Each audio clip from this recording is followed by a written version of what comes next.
ನಮಸ್ಕಾರ. ಸಿಸ್ಟರ್ಸ್ ಕಿಚನ್ಗೆ ಸ್ವಾಗತ. ಹೆಲ್ತಿಯಾಗಿರುವಂಥ ಮಡಿಕೆ ಕಾಳು ಪಲ್ಯ ಮಾಡ್ತಾಯಿದ್ದೀನಿ. ಯಾವ ಥರ ಮಾಡೋದು ಅಂತ ನೋಡ್ಕೊಳ್ಳೋಣ ಬನ್ನಿ. ನೆನೆಸಿಟ್ಕೊಂಡಿರುವಂಥ ಮಡಿಕೆ ಕಾಳು ತೊಗೊಂಡಿದ್ದೀನಿ. ಮೊಳಕೆ ಎಷ್ಟು ಚೆನ್ನಾಗಿ ಬಂದಿದೆ ನೋಡಿ. ಸ್ಟವ್ ಮೇಲೆ ಒಂದು ಪಾತ್ರೆ ಇಟ್ಕೊಂಡಿದ್ದೀನಿ.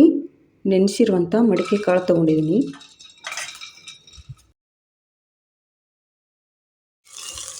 ಒಂದು 2 ನಿಮಿಷ ಮೊಳಕೆ ಕಾಳನ್ನು ಹುರ್ಕೋತಾ ಇದ್ದೀನಿ.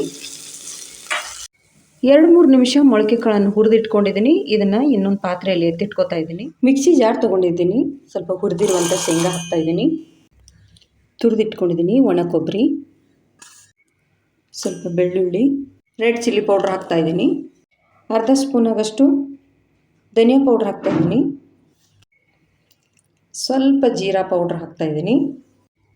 ಇದನ್ನು ತರಿತರಿಯಾಗಿ ರುಬ್ಕೋತಾ ಇದ್ದೀನಿ. ತರಿತರಿಯಾಗಿ ರುಬ್ಕೊಂಡಿಟ್ಕೊಂಡಿದ್ದೀನಿ.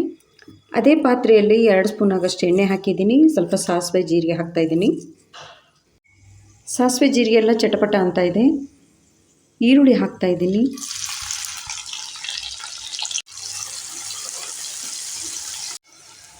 ಈರುಳ್ಳಿ ಎಲ್ಲ ಎಣ್ಣೆಯಲ್ಲಿ ಫ್ರೈ ಆಗ್ತಾಯಿದೆ. ಸ್ವಲ್ಪ ಕರಿಬೇವು, ಚಿಟಿಕೆ ಆಗುವಷ್ಟು ಅರಿಶಿನ ಹಾಕ್ತಾಯಿದ್ದೀನಿ. ಅರಿಶಿನ ಹಾಕಿದ ನಂತರ ಟೊಮ್ಯಾಟೊ ಹಾಕ್ತಾಯಿದ್ದೀನಿ. ಒಂದು 2 ಟೊಮ್ಯಾಟೊ ಹಾಕ್ತಾಯಿದ್ದೀನಿ. ಟೊಮ್ಯಾಟೊ ಎಲ್ಲ ಚೆನ್ನಾಗಿ ಸಾಫ್ಟ್ ಆಗೋವರೆಗೂ ಬಾಡಿಸ್ಕೊತಾ ಇದ್ದೀನಿ.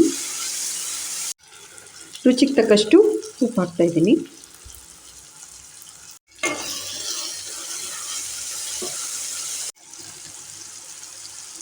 ಅರ್ಧ ಸ್ಪೂನಾಗಷ್ಟು ಮಸಾಲೆ ಖಾರ ಹಾಕ್ತಾಯಿದ್ದೀನಿ.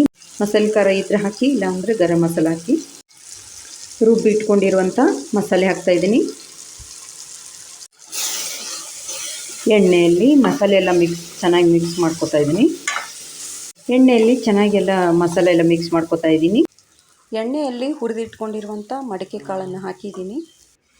2 ಕಪ್ ಆಗಷ್ಟು ನೀರು ಹಾಕ್ತಾಯಿದ್ದೀನಿ. ಸ್ವಲ್ಪ ಬೆಲ್ಲ ಹಾಕ್ತಾಯಿದ್ದೀನಿ.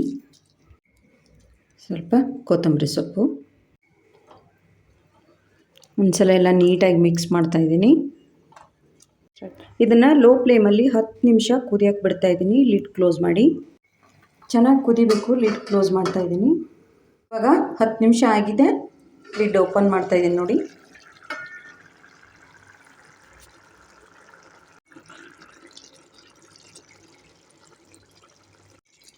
ನೋಡಿ, ಇಷ್ಟಾದರೆ ಸಾಕು. ಚೆನ್ನಾಗಿ ಬೇದಿದೆ. ಸ್ಟವ್ ಆಫ್ ಮಾಡ್ತಾಯಿದ್ದೀನಿ. ಮೊಳಕೆ ಕಾಳಿನ ರಸಪಲ್ಯ ಮಾಡಿದ್ನೆಲ್ಲ ರೆಡಿಯಾಗಿದೆ ನೋಡಿ. ತುಂಬ ಚೆನ್ನಾಗಿ ಬಂದಿದೆ. ಜೋಳದ ರೊಟ್ಟಿ, ಸಜ್ಜಿ ರೊಟ್ಟಿ, ಅನ್ನದ ಜೊತೆನೂ ತುಂಬ ಚೆನ್ನಾಗಿರುತ್ತೆ. ನೀವು ಒಂದ್ಸಲ ಟ್ರೈ ಮಾಡಿ. ಮೊಳಕೆ ಕಾಳಿನ ಪಲ್ಯ ಇಷ್ಟ ಆದರೆ ಲೈಕ್, ಶೇರ್, ಸಬ್ಸ್ಕ್ರೈಬ್ ಮಾಡಿ. Thank you.